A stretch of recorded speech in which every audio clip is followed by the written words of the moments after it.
You're listening to the Ask Drone U podcast. You ask, we answer your drone questions. Whether you're here to turn your passion into profit or you simply fly for fun, we're a community of learners and teachers who aspire to achieve greatness. We are Drone U. Hey everyone, and welcome to another interesting episode of Ask Drone U. Thank you very much for being here with us, listening to other shows. Thank you for supporting the show through membership if you are a Drone U member. If you are not a Drone U member, you can become a member at thedroneu.com/become a member. And you just add hyphens between become a and a member. But that said, very grateful that you are here joining us today as always. And as always, my name still starts with a P, still ends with an L, and you can call me Paul. Indeed. And I'm still Rob, and glad to be here with you and looking forward to doing some shows. Thanks for joining us. Yeah, thank you very much. We have a very interesting show today. If you're into mapping, I think you're really gonna like this. It's like really driving into detail regarding georeferencing and absolute accuracy versus relative accuracy. Very interesting and specific question. And it actually comes today from Mexico. And I have to say, Rob, when I was in Mexico in 2016 doing some drone work, it was the most active drone location I'd ever seen. Pretty much there was a drone over every construction site in Cabo San Lucas. I mean, back in 2016. Yeah. And So, talk about Wild Wild West. Seriously, but I mean, it just goes to show how when the value of drones is understood, clearly that they're deployed often, you know? So, Absolutely. But that said, today's show is brought to you by Drone U. Launched a brand new educational platform. It's really built to make the lives of drone programs and managers much easier because you can manage and delegate all sorts of nuanced training verticals and know exactly when your, pilots have completed certain steps, have actually proven their currency and proven their proficiency. And this is a great opportunity because we have a mapping question today to tell everyone, if you are a Drone U member, you do have access to our comprehensive mapping class. In 2019, we refilmed that drone mapping class, added a lot more information to it. I think it added about 3 or 4 hours of content to that class. And that is now available through the Drone U Props Mapper platform. And that Mapper platform also includes the Don't Crash course, operations course, maintenance course, flight over water, and some other mapping related courses as well. But remember, with props, it's all about professional, reliable operators practicing safety. So it's really a comprehensive program, step-by-step, hold your hand, sequential training that you really can't mess up. And you're even rewarded as the training is gamified because as you pass certain quizzes, you are actually given resources and shortcuts to make your life easier. If you're ready to dive down the mapping hole as a single operator, or you're trying to build a drone program to essentially provide mapping deliverables, you've got to check out the Props Mapper platform. You can go to propsflightschool.com or props.thedroneu.com. Hi, my name is Eduardo. First of all, I just wanted to say thank you guys for all the contents you post. I'm fairly new to drones and still trying to catch up on your guys' videos. I'm looking to get started with the drone mapping business in Mexico. I currently have a Phantom 4 version 2. My processing software is Pix4D Mapper. I'm currently using a total station for mapping. My question is it completely necessary to have a GNSS receiver to lay out ground control points, or can I do that arbitrarily with coordinates in my total station if geolocation isn't my goal and there are no reference points nearby? I'm still looking to get centimeter position, or could that simply be achieved in the processing program with horizontal and vertical constraints? Once again, thanks for all the help and all the advice you give to the community. Thank you, Eduardo. Great question. And love the way you asked it, actually. Good detail. And I think you're kind of excited to answer this one, actually. Yeah, I was excited to answer this one, and I am excited to answer this one just because, as many of you know, I really love drone mapping. It's one of those few verticals in the industry that requires great technical skill, but also creative intuition to complete certain jobs. So yeah, absolutely, Rob. It's something I thoroughly enjoy. In fact, we're actually having another mapping class here at HQ in November, the 17th through the 20th, if you want to join us for an in-person class. So let's go through this question really quick. Eduardo, I just have to say, I agree with Rob 100% on the eloquence in which you asked that question. So just to make sure I have it clear, Rob, it seems like he is asking, kind of as we discussed in pre-show, Right. That he essentially needs centimeter precision, but geolocation is not important. I like the way you described it in terms of your can relative to your computer, relative to the world. Yeah, So do that again. So essentially, what I think the real question is really a differentiation between absolute accuracy and relative accuracy, right? So to essentially go down the same rabbit hole I did in pre-show with Rob, what I think he's asking for is, look, I need centimeter grade accuracy, but not geolocated. So essentially, I need to know how far this can is from this laptop. I don't need to know where in the world that is. So absolute accuracy is essentially how accurate is your map in relation to the real world, whereas relative accuracy is essentially how accurate is one object's distance to another object's distance essentially in the map. So is like, if I know that the distance between the can and the laptop is 2.5 centimeters, am I going to get that same relative accuracy in my map? So I just want to make that clear first, because it sounds like he's after relative accuracy. And there's a couple of things I also want to go over just to make sure I hit them really fast, Rob. That is, he talks about he's got a total station and he asks, do I need a GNSS receiver? I think this kind of goes back to the whole having a fixed point or a fixed total station, and then having what we call a GNSS rover that essentially speaks with that total station so that we can get like essentially a double form of accuracy, and I mean absolute accuracy. Now, a couple of things. One thing I picked up on, and I'm not sure, and Eduardo, forgive me, I'm not saying you lack information, I'm just trying to better understand.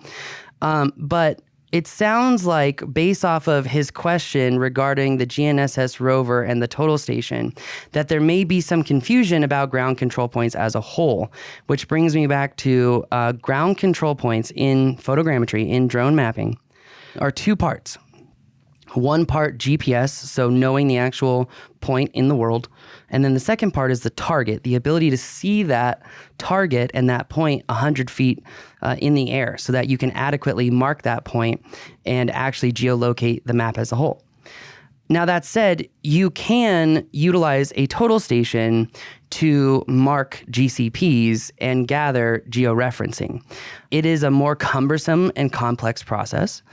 Typically, total stations output in an arbitrary coordinate system. So I've seen some students really struggle with taking that arbitrary coordinate system and converting it into a known coordinate system. I'm not really sure what the standards are in Mexico.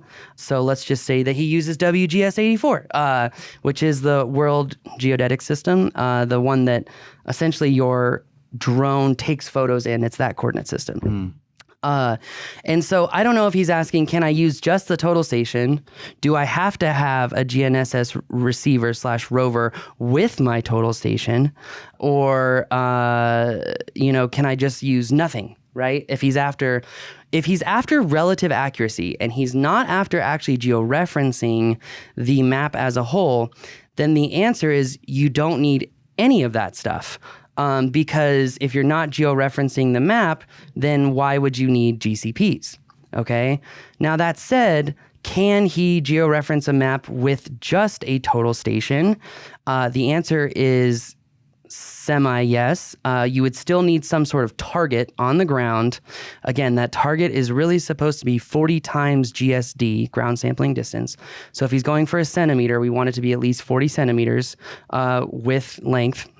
so that we can really ensure that we mark our points in the most accurate means possible, because there's still an issue with the human error, the ellipsoid error, the projection error that drone pilots can inject to maps to make them more error prone. But let's talk really quick about if we are just creating a map/model and it does not need to be geo-referenced, what can we do to ensure a high relative accuracy, meaning the can of tea is actually, a stated distance from my computer, and make sure that our map/model showcases that? He's right about using scale constraints, but I don't think his question, by the way, I appreciate the question. I don't think the question paints the full picture or is adequate, because he talks about horizontal and vertical scale constraints. So here's Rob's mapping test. I don't mean to put you on the spot, but on the spot. Let's do it. How many axes of GPS are there? 3. Perfect answer. Okay, taking that answer and applying Paul's logic into asking you questions. Oh no! Wait a minute. Paul's logic. Okay, gotcha. No. Okay. Knowing that there are 3 axes of GPS, what do you think is the minimum number of scale constraints that we should have in any given map or model? 3.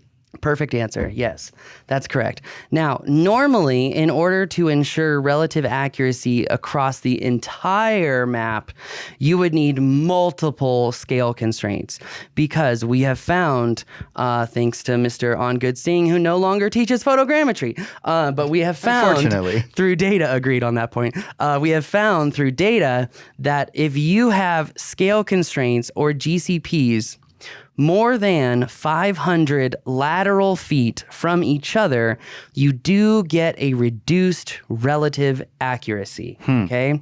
Now, another thing to note, if Eduardo decides to do, let's say, a double grid acquisition plan, and then he does like orbital data or oblique data or something else outside of the autonomous data, that will actually reduce the relative accuracy when you add multiple flight plans over one another.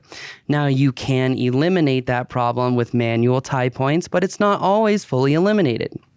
So that said, assuming the relative accuracy goal of, let's say, 1 centimeter or 2 centimeters, he has got to fly 1, very low. 2, he's got to make sure he did a compass calibration in a place without magnetic interference and done correctly to reduce essentially any error from the aircraft itself. He also has to ensure a very high level of overlap. And he really needs to stick with one acquisition plan, which, dependent on what he's mapping, let's say that he is in even a semi-urban environment, I still recommend a double grid. I really do. I think even with a 70-degree tilt, he's going to be fine on the relative accuracy. It's when we add in those higher levels of oblique that the relative accuracy goes down. On the overlap, you said a high level of overlap. What is a high level? So typically a standard level of overlap that we teach through our comprehensive mapping class is a 75-75. So 75 frontal overlap, 75 side lap. For what he's trying to do, I would say maybe an 80-80. Anytime you go over 80, you really add a significant amount of time in the air. I would think 80 adds a lot of time. It's definitely going to add time. That's for sure. But I got you. Okay. Yeah, but at least he's got the right drone to do the mapping. True. So that said, if I understand the question correctly, which that could be wrong, but if I understand the question correctly, georeferencing is not important. He still wants to get a high relative accuracy. He's got to fly very low. If he has undulating terrain, he has to use terrain awareness. Okay? He cannot fly at multiple altitudes because that's going to inhibit the relative accuracy. He's got to add scale constraints.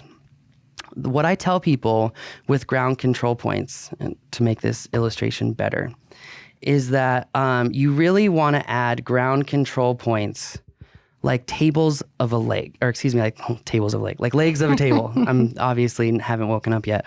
Like legs of a table.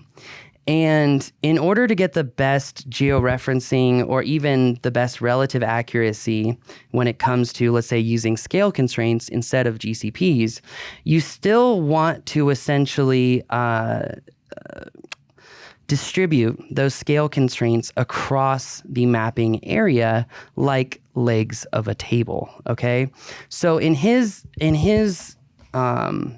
goals of high relative accuracy, I would recommend, say, 9 scale constraints, right? Maybe, I mean, really, if we really want to do our job here, we want to do 12, okay? But I have found that oftentimes it's not necessary. So what he can do is he can take, let's say, a tape measure. He can also use real world objects. Remember, scale constraints are supposed to be on flat areas. They're not supposed to be in shadowed areas, because if you create an MTP over a shadowed area, it tends to move. So that injects error. So that said, what he could do is, let's say he had a scale constraint here, he had a scale constraint in, like, over here, I'm pointing to one corner of my laptop, and then on the opposite corner he had a couple, and then maybe a few distributed in the middle. The hardest thing is the vertical scale constraints, which is something that I wanted to develop here at DroneU for a while, was a vertical scale constraint. Because when it comes to scale constraints, you really want them to be 20 feet or more. The bigger the scale constraint, the more accuracy relatively that you will get. Okay. The smaller the scale constraint, the less opportunity for correction. So that said, let's say he's got multiple scale constraints set up like a leg of a table. He's got a couple of vertical scale constraints, and he's got them distributed properly. As long as he flies low, he does the image acquisition properly, he should be able to get a very high relative accuracy. But this is another important point to talk about that we talk about in the mapping class. I call it my "How do you know you're being lied to at a conference" module. So It's a very short module. Very short module. Yeah, about 5 minutes. But no, I always go back to, when I was teaching at the Pix 40 conference in Denver a couple of years ago, there were, I think it was 250 or 300 people at the entire conference. And I literally had 80% of everyone in my talk. Right. Which I felt really, really, really good about. I felt really bad for Bill English, though, because he was speaking at the same time in the other room and had very few people. And so I feel like I've stolen Bill's thunder. So, sorry, Bill. I'm sure he'll get you back. I'm sure if too, he hasn't actually. already. But that said, there was another talk right after his, which was like how you can get 1 millimeter accuracy. And I always talk to my students in class and I say, do you know how we know for a fact that he is lying? And every once in a while I get a student who raises their hand and they're like, we know he's lying because whether it's relative accuracy or absolute accuracy, your accuracy is only as good as your GSD, your ground sampling distance. Your accuracy can only be as good as a multiple of GSD. So let's say GSD is an inch. Relatively speaking, we're going to be good at 1x to 3x our GSD. So because most people are just taking 20 megapixel images flying at, let's say, 100 feet, there is no physical, technical, possible way in hell that someone can get a 1 millimeter accuracy. What about on Earth? No, I'm just kidding. So explain to the folks quickly how they're going to get that GSD down. So ground sampling distance, as we talked about in the show here a couple times, also in the props mapper class, which we go in very, very minute detail about. Ground sampling distance is a factor of 3 variables. Sensor size, so there's the sensor size of the camera, the altitude that you're flying, and the focal length of the camera. Okay. Typically, the best means of reducing the ground sampling distance is by lowering the altitude. But there's only so low that you can go, right? Most apps, it's like... Before you hit the building. That too. Right. Yeah. But yeah. most apps, the lowest you can go is like 60 feet. Okay. I didn't know that. Which, if I remember, is like the equivalent of like half a centimeter. I don't have the calculator in front of me. I mean, I technically do, but I'm not pulling it up. But that said, if he wants to get the 1 centimeter, not millimeter, 1 centimeter accuracy, he's got to fly really low. And really low is 80, 100? I would have to, here. That's okay. You know, I didn't mean to have you do that, but. Well, if you want to. here's a trivia question while I pull this up. Okay. How many centimeters are in an inch? Isn't it like 3 point something? 2.54. 2.54. Should be able to figure that out from like doing. Yeah, never mind. I'm not even going to go there. Well, we bring this up because if GSD, let's say, is 0.35 inches at 100 feet, would that get us 1 centimeter? 0.35 would be like 3. Yeah, Yes, it would. it would be a little under. So about 100 feet is his maximum altitude. Okay. So that's if he's flying a Phantom 4 Pro version 2, which, see, I have it set up in the calculator right there. Yeah. So now, this is also really quick. Talking about the future, this is why I'm so excited about the FreeFly drone, the Sony AirPeak drone, because now you're taking a sensor that's much larger, right? And it's 42, 40, 50 megapixels-ish. And you don't have to fly as low to get the same quality. Yeah. So you're in the air for less time, Right. you know? But it does give you the opportunity to get even better quality if you do continue to fly at 100 feet 100%. or whatever, which is kind of exciting too. 100%. Yeah, 100%. So I'm very excited because these new drones, whenever the hell they do come out, seriously, what a joke. But whenever they do come out, the efficiency that drones give in construction, in volumetric measurements for quarries, for landfills, for public works, for planning, the efficiency is now going to be off the charts. I mean, literally, the time that it's going to take to acquire the same data will be half. The one thing that I would warn everyone when you are selecting a newer drone in your mapping business is be careful that your camera sensor does not go over 50 megapixels. Okay, that's important because you're going to have to pay more money to process said imagery, thus decreasing financial efficiency. Really? Yes. Yeah, okay. I just take your word for it. Well, that's the case on Pix40 Mapper.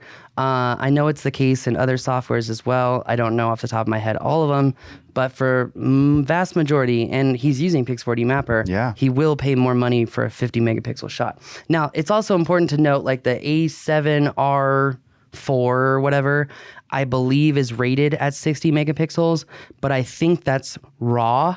And so if you shoot a JPEG, it should go down. I forget how much the megapixel count goes down because it crops in from the edges. So I don't know exactly what that crop factor is. That said, it is an important thing to note if you're out there looking for a new drone to buy. Very interesting. Meaning you have to get a different version of Mapper, a more expensive version? More expensive version.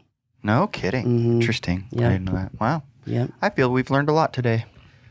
I feel like I learn a lot Paul. every day. I wish there were more things I could teach at this level of depth, but drone stuff definitely seems to be my knack. So, well, it's because you enjoy it and love it, and that's what it takes. I am the living proof of Angela Duckworth's grit book, but I still have lots to learn. So that'll never end. That's true. Until we end. That's true. If you're interested in learning more about drone mapping, though, as a Drone U member, you do have access to our comprehensive mapping class and over 6 hours of advanced mapping resources.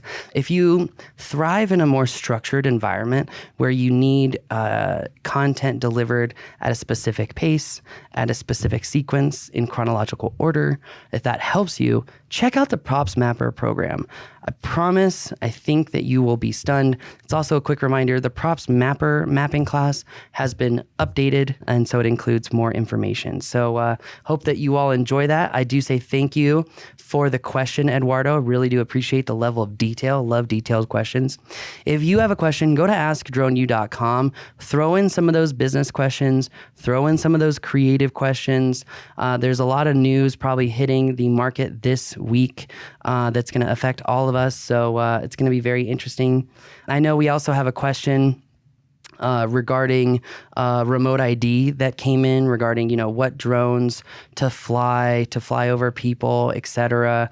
And I think we will get to that one. I will say, though, there's a slight delay on that because I've really had an intellectual conundrum with Rob about how much does this really matter when things are being challenged, when we're getting new drones all the time and the market is just evolving so rapidly. Like, how much does it matter? So if you've thrown in a question, hasn't been answered yet, it will get answered, but we do really appreciate those questions. Also, last little housekeeping. If you are a DroneU member and you haven't downloaded the app yet, highly recommend that you do so. The engagement is off the roof right now, or it's through the roof right now, excuse me. And to see like 30 to 50 notifications every morning is actually really awesome because we're I feel like the engine is back on, Rob, and I'm grateful for that. So thank you to all you DroneU members. If you haven't downloaded the app, download it at your convenience. Yeah, you might not even be aware that the community is not on Facebook anymore, which might excite you. It has excited many who have downloaded the app. So don't wait. Get on there. I'm grateful for those people that it has excited because that means that they understand the principal issue behind Facebook. Indeed. So anyway, that's going to do it for us today. Thanks again for listening. If you have a question, ask DroneU.